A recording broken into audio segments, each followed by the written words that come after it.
início do século XX, aqui em São Paulo, pouca gente sabe, né? Houve muito quebra-quebra de bondes.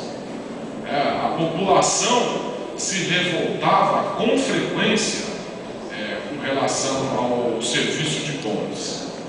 Por quê? Porque, pelo fato de ser um monopólio, de a Light ter um controle sozinho desse tipo de transporte coletivo, ela oferecia esse transporte do jeito que ela bem entendia. Então, ela não tinha um compromisso com qualidade.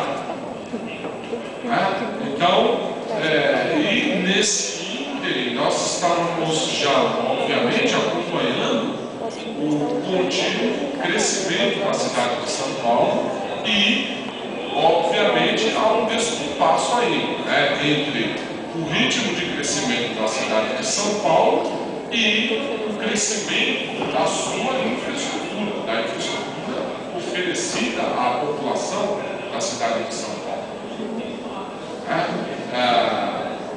Então é nesse sentido que o transporte coletivo, por exemplo, desde o início do século XX, é precário e continua precário até hoje.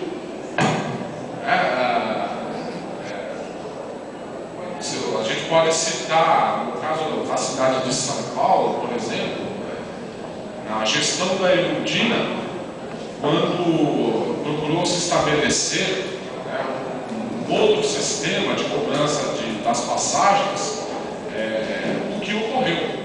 E o que ocorreu foi o seguinte: literalmente, a gestão da ex-prefeita foi boicotada pelos empresários das empresas de transporte.